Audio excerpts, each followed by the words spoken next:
Osama bin লাদেনের ছবি বুকে নিয়ে হাতে নিয়ে পোজ দিয়ে ঘুরে বেড়াচ্ছিল একদল লোক। তো সেটা নিয়ে আমার একটা মূলত রিপোর্টটা ছিল যে আহ, মিছিলে আহ, আল কায়েদা আইএস এর পতাকা ক্ষুণ্ণ হচ্ছে দেশের ভাবমূর্তি। তো সেই প্রতিবেদন প্রকাশের পরে তীব্রভাবে হুমকি, হত্যার হুমকি সহ আহ, ভীষণ রকম থ্রেটের শিকার হচ্ছিলাম। হয়ে অনেকটা আত্মগোপনেও থাকতে হয়েছে বেশ কিছুদিন। থানা পুলিশ করে কোনো কিছু হয়নি, কারণ পুলিশও এসে নথি স্বীকার করেছে যে ভাই আমরা কোনো কিছু করতে পারবো না, এত বাজে অবস্থা। অনুসন্ধানী সাংবাদিক হিসেবে আমি নিজেই কাজটি করি। সেটি হচ্ছে যে অনেক সময় পরিবেশ থাকে না যে একটা একটা ভালো একটা রিপোর্ট করার, কোন একটা বিষয়ে অনুসন্ধান করার।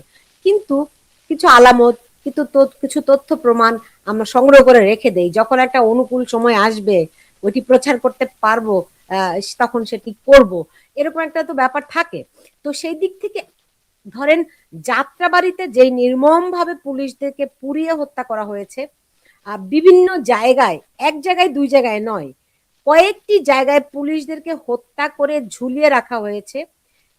কারা এই কাজগুলি করেছে, এগুলোর তো ভিডিও ফুটেজ অ্যাভেলেবল। তো আপনারা কি কেউ তাদেরকে আইডেন্টিফাই করার চেষ্টা করেছেন কিনা, এক নাম্বার। দুই নাম্বার প্রশ্ন, কেউ কি আদৌ ওই চেষ্টাটি করেছে, এরা কারা ছিল, নাকি সেই সুযোগই আপনারা যারা সাংবাদিকরা মাঠে ছিলেন তারা পাননি? না, এটা আসলে ওই সময়ে 5 আগস্ট পরবর্তী সময়ে এমন একটা অবস্থা ছিল, এবং তারপরে এখন পর্যন্ত আহ, যে এমন অবস্থা সেটা নিয়ে সেরকম কোনো অনুসন্ধান তো দূরের কথা, মানে সাধারণ রিপোর্টই আসলে করা মুশকিল হয়ে যাচ্ছিল। আপনি জানেন যে বাংলাদেশের বড় দুটি গণমাধ্যমে যেভাবে আক্রমণ হয়েছে, আগুন, এর আগে কখনো এরকম এত বিশাল আকারে কখনো আক্রমণ হয়নি। আমি নিজে 11 এপ্রিল একটা রিপোর্ট করেছিলাম। আহ, এই সেটা একটু এত হার্ড রিপোর্টও না, যেটা আপনি খেয়াল করবেন যে গাজার পক্ষে যে মার্চ গুলো হচ্ছিল বাংলাদেশে, সেই মার্চ গুলোতে বিভিন্ন আন্তর্জাতিক জঙ্গি গোষ্ঠীগুলোর পতাকা, সিম্বল এবং আল কায়েদার নেতা ওসামা বিন লাদেনের ছবি বুকে নিয়ে হাতে নিয়ে পোজ দিয়ে ঘুরে বেড়াচ্ছিল একদল লোক। তো সেটা নিয়ে আমার একটা মূলত রিপোর্টটা ছিল যে আহ, মিছিলে আহ, আল কায়েদা আইএস এর পতাকা ক্ষুণ্ণ হচ্ছে দেশের ভাবমূর্তি। তো সেই প্রতিবেদন প্রকাশের পরে তীব্রভাবে হুমকি, হত্যার হুমকি সহ আহ, ভীষণ রকম থ্রেটের শিকার হচ্ছিলাম। হয়ে অনেকটা আত্মগোপনেও থাকতে হয়েছে বেশ কিছুদিন। থানা পুলিশ করে কোনো কিছু হয়নি, কারণ পুলিশও এসে নথি স্বীকার করেছে যে ভাই আমরা কোনো কিছু করতে পারবো না, এত বাজে অবস্থা। এখনো যেহেতু আপনি বললেন যে পুলিশের উপরে যে একটা নির্মম হত্যাযজ্ঞ গিয়েছে বা একটা নির্মম ঘটনার মুখোমুখি হয়েছে, তাদেরও আসলে ঘুরে দাঁড়াতে অনেক সময় লাগবে। তো এই এক্সপিরিয়েন্সের পরে সাধারণত যদি আপনি নিরাপত্তার ঝুঁকি থাকে, তখন আসলে প্রতিবেদন করাটা কঠিন হয়ে যায়। এবং 5 আগস্টের পরে আপনি খেয়াল করবেন যে কোথাও কোনো গণমাধ্যমেই এই জঙ্গি রিলেটেড কোনো রিপোর্ট কিন্তু কোথাও প্রকাশিত হয়নি, আর দু একটি ছাড়া, দু একটি অনুসন্ধানী প্রতিবেদন ছাড়া।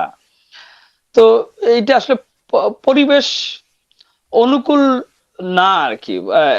মানে কোনো কিছু একটা মন মতো না হলে, অবস্থা এমন হয়েছে যে তাদের মন মতো, একটি গোষ্ঠীর মন মতো না হলেই তারা নানা রকম দোসরের ট্যাগ দিয়ে মিথ্যে মামলা করে হয়রানি বা মব সৃষ্টি করে হেনস্থা করা, এরকম নানা রকম উপদ্রব করছে। ফলে সেরকম রিপোর্ট, মানে আমি নিজেও আর করিনি। একটা করার পরে যেহেতু আমি থ্রেটের শিকার হয়েছিলাম, অন্যদেরকেও আমি করতে দেখিনি। হুম। এখন দেখুন, ধরেন 5ই আগস্টের পরে আমরা আহ, খুবই প্রকাশ্য হিজবুত তাহিরিকে সক্রিয় দেখেছি। এমনকি সরকারের উপদেষ্টা, যেই দুই ছাত্র উপদেষ্টা ছিলেন, বর্তমানে পদত্যাগ করেছেন, তাদের বিরুদ্ধেও হিজবুতের সঙ্গে সম্পৃক্ত থাকার অভিযোগ রয়েছে।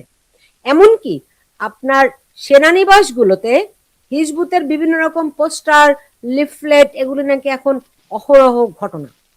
তো সবকিছু মিলিয়ে বাংলাদেশে এখন এই হিজবুতি, জেএমবি, এই যে উগ্র গোষ্ঠীগুলো, তাদের নেটওয়ার্কিং থেকে শুরু করে তারা এখন কতখানি সক্রিয়, এটা যদি আমাদেরকে একটা ধারণা দিতেন, তাইলে আমার মনে একটা, কারণ তারা কি ধরনের প্রস্তুতি নিতে পারে, ভবিষ্যতে দেশের জন্য কতখানি হুমকি তৈরি করার আশঙ্কা থাকছে, তাইলে একটা মানুষের কাছে একটা স্পষ্ট একটু অন্তত কিছুটা হলেও ধারণা দেওয়া সম্ভব হতো। আচ্ছা, যেটি আপনি প্রথমে বললেন যে উপদেষ্টার কথা, সেইটা আসলে অভিযোগ উঠেছিল, কিন্তু এ সংক্রান্ত কোনো সুনির্দিষ্ট তথ্য প্রমাণ আহ, আমার কাছে অন্তত নেই, আমি পাইনি এখন পর্যন্ত। ইভেন আমাদের যে স্বরাষ্ট্র সচিব, তার বিরুদ্ধেও নানা রকম লেখালেখি হয়েছে, তিনি আহ, হিজবুতের সঙ্গে জড়িত, কিন্তু এ সংক্রান্ত আমি অনুসন্ধান করার চেষ্টা করেছিলাম, কিন্তু শেষ পর্যন্ত প্রমাণিত তথ্য হাতে এখন পর্যন্ত পাইনি আর কি। এটা আসলে অভিযোগ আকারেই রয়েছে। আর বাংলাদেশে যে জঙ্গি গোষ্ঠীগুলো রয়েছে সক্রিয়, যারা আসলে তাদের প্রত্যেকের কিন্তু ভিন্ন ভিন্ন আইডিওলজি, তাদের কিন্তু কর্মপদ্ধতি, তাদের সাংগঠনিক কার্যক্রম একটু ভিন্ন ভাবে তারা পরিচালনা করে। যেমন হিজবুত তাহরির কথা বললেন, হিজবুত তাহরির আসলে বহু বছর ধরেই সক্রিয়, বিশেষ করে 2001 সাল থেকে এইটা বিশ্বের অনেক দেশে নিষিদ্ধ, আমাদের দেশেও নিষিদ্ধ। হিজবুত তাহরির কিন্তু বহু বছর ধরে সক্রিয় হলেও তারা কখনো ডিস্ট্রাকটিভ কোনো কর্মপদ্ধতি এখন পর্যন্ত তাদের কখনো দেখা যায়নি। তারা কিন্তু এই মিছিল, মিটিং এগুলো করে, কিন্তু হামলায় সাথে সম্পৃক্ততার অভিযোগ এখনো ওঠেনি কোনো হামলার সঙ্গে। কিন্তু তারা আসলে যেই বাহিনীর কথা বললেন, সেনা বাহিনী বা ক্যান্টনমেন্ট গুলোতে তারা অনেক বেশি সক্রিয়। তারা সে চায় যে সেনাবাহিনীর মাধ্যমে তাদের মানে ওয়ে অফ ওয়ার্ক হলো যে সেনাবাহিনীর মাধ্যমে একটা কু হয়ে তারা তাদের তাদের ভাষায় তাদের খেলাফত প্রতিষ্ঠা হবে। সেইটা আহ, এই 5 আগস্ট 2024-এর আগে তারা তারাও কোণঠাসা, তাদের যে শীর্ষ নেতাগুলো সবাই জেলে ছিল। ঢাকা বিশ্ববিদ্যালয়ের অধ্যাপক, রাজশাহী বিশ্ববিদ্যালয়ের অধ্যাপক সহ তারা সবাই এইটার আবার একটা ফরমেশন রয়েছে যে হিজবুত তাহরিতে কিন্তু উচ্চবিত্ত এবং আহ, উচ্চ শিক্ষিত তরুণরা এই হিজবুত তাহরির সাথে সম্পৃক্ত। এই হিজবুত তাহরির সাথে কিন্তু আপনি লোয়াল শ্রেণীর লোকজনের ইনভলভমেন্ট খুব কম পাবেন, তেমন না, তারা খুবই উচ্চ শিক্ষিত, তাদের দলটা একটু ভিন্ন। তো তারাই 5 আগস্টের পরে প্রথম, 5 আগস্টের দিনই তারা প্রথম কিন্তু সংসদ ভবনের সামনে মিছিল করেছে। তারা পল্টনে বিশাল জমায়েত করে মিছিল করেছে, যদিও এটা নিষিদ্ধ সংগঠন। আহ নিষিদ্ধ উইথড্র করার জন্য তারা চেষ্টা করেছিল। আহ ঢাকায় তারা ব্যাপক তৎপরতার পরে সরকারের কিছুটা একটু কিঞ্চিত পরিমাণ টনক নড়ার পরে তারা একটু বাধা দেওয়ার চেষ্টা করেছে। এখন মিছিল, প্রকাশ্য মিছিল তারা করছে না আপাতত, কিন্তু তাদের পোস্টারিং, তাদের যে আইডিওলজিক্যাল সাংগঠনিক কার্যক্রম, সেটা ব্যাপক হারে চলছে। যেহেতু বাধা দেওয়ার কেউ নাই বা বাধা দিচ্ছে না কেউ, বা এই রিলেটেড সংস্থাগুলো যেহেতু কিছুটা অকার্যকর, সেহেতু তারা নির্বিঘ্নে তাদের কাজ চালিয়ে যাচ্ছে। আর জেএমবি সহ অন্যান্য যে সংগঠন, নুরুজ্জামান লাবু, আপনি জেএমবি বা অন্যান্য গোষ্ঠীগুলোতে যাওয়ার আগে ধরেন আপনি ঠিকই বলেছেন যে হিজবুত তাহরির কোনো নিম্নবিত্ত কিংবা কম শিক্ষিত লোকেরা করে না, মোটামুটি শিক্ষিত জনগোষ্ঠী করে, এবং তাদের মূল ফিলসফিটা হচ্ছে গিয়ে তারা খেলাফত প্রতিষ্ঠা করতে চায়, কিন্তু সেটি সামরিক বাহিনীর মাধ্যমে তারা মাধ্যমে। খেলাফত প্রতিষ্ঠিত করতে চায়। 5 আগস্টের পরে আমি একটি বাংলাদেশে খবর পেয়েছিলাম যে বাংলাদেশে হিজবুত সহ বেশ কয়েকটি জঙ্গি গোষ্ঠীর নেতৃত্বে একটি কু হয়েছে। এই ব্যাপারে কি আপনি আমাদের কোনো ধারণা দিতে পারেন? না, এটি আসলে এটা আমার কাছে পর্যাপ্ত ইনফরমেশন নেই, আমিও এরকম শুনেছি, কিন্তু আসলে যে সোর্স, আমরা তো সাধারণত কোনো একটা তথ্য যে সাংবাদিক হিসাবে সেটা প্রকাশ মানে করতে হলে যে পরে আমার, কারণে আপনি যদি গত 15-16 হ্যাঁ মাসে সেনাবাহিনীর তৎপরতাগুলো দেখেন, তাদের যে আমি জানি বিষয়টি নিয়ে কথা বলা অত্যন্ত স্পর্শকাতর, আমাদের দেশপ্রেমিক সেনাবাহিনী, তারপরেও কিছু কিছু ক্ষেত্রে যতটুকু বলা সম্ভব মানে ওইটুকু মানে শ্রদ্ধা রেখেই দায়িত্বশীলতার মধ্যে থেকেই যদি বলি যে গত 15-16 মাসে তাদের যে নিষ্ক্রিয়তা, সেটিকে ওই অভিযোগটি প্রশ্নবিদ্ধ করে কিনা। না, সেইটা আসলে একেবারে এইটা যেহেতু আপনি যেটা বললেন যে এটা একেবারে স্পর্শকাতর বিষয়, এইটা আসলে সুনির্দিষ্ট তথ্য প্রমাণ ছাড়া আমি আসলে সেনাবাহিনী নিয়ে বলতে চাই না। এটা নানা রকম কথা গুজব, ইভেন প্রাইমারি সোর্সও অনেক কিছু বলে, কিন্তু আমরা কখন একটা তথ্য করব, পাবলিশ করব, যতক্ষণ না পর্যন্ত সেকেন্ডারি সোর্স দিয়ে কনফার্মেশন হব, বা স্পর্শকাতর ঘটনাগুলোতে আমরা আরো দুই একবার ক্রস চেক করে তারপরে আসলে আমাদেরকে এটা পাবলিক করা উচিত বলে আমি মনে করি। ফলে এইটা আসলে কি হয়েছে, অনেক রকম গুজব রয়েছে, অনেক রকম খবরও রয়েছে, কিন্তু এটা আসলে কর্তৃপক্ষের আহ, মানে তথ্য ছাড়া, ভেরিফাই করা, হ্যাঁ হ্যাঁ, রিচেক করাটা ভেরি হার্ড। মানে ভেরি হার্ড আর কি, ইনিশিয়ালি হ্যাঁ ইনিশিয়ালি অনেক রকম অভিযোগ রয়েছে, কিন্তু রিকনফার্মেশনের সুযোগটি খুব কম। বুঝতে পেরেছি। হ্যাঁ। এইবার আপনি আমাকে বলুন, এই যেই জঙ্গি গোষ্ঠী একটা উর্বর প্ল্যাটফর্ম পেয়ে গেল 5ই আগস্টের পরে, তারা এখন কতটা প্রস্তুত? তারা কি তাদের টানেলের শেষ প্রান্তে চলে গেছে কিনা?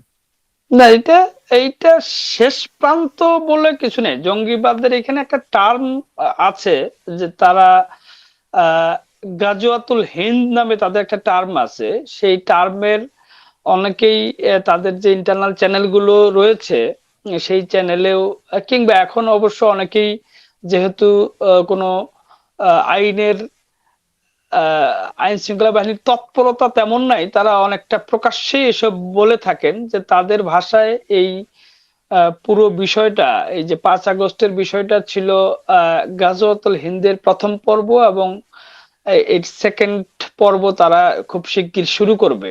তো সেইটার থেকে একটা ধারণা পাওয়া যায় যে প্রস্তুতি, তারা চুপচাপ 5 আগস্টের পরে বসে আছে এরকম কিছু না। একটা সংগঠন আছে, যদিও তাদের একজন নেতাকে সম্প্রতি ডিটেনশন সেন্টারে পাঠানো হয়েছে 3 মাসের জন্য, আতাউর রহমান বিক্রমপুরী। তারা বৈষম্য বিরোধী কারা মুক্তি আন্দোলন নামে একটি সংগঠনের ব্যানারে বাংলাদেশের সকল কারাগার থেকে যেসব জঙ্গি সদস্য বা উগ্রবাদী সদস্যরা কারাগারে ছিল তাদেরকে বের করার জন্য মব করেছে।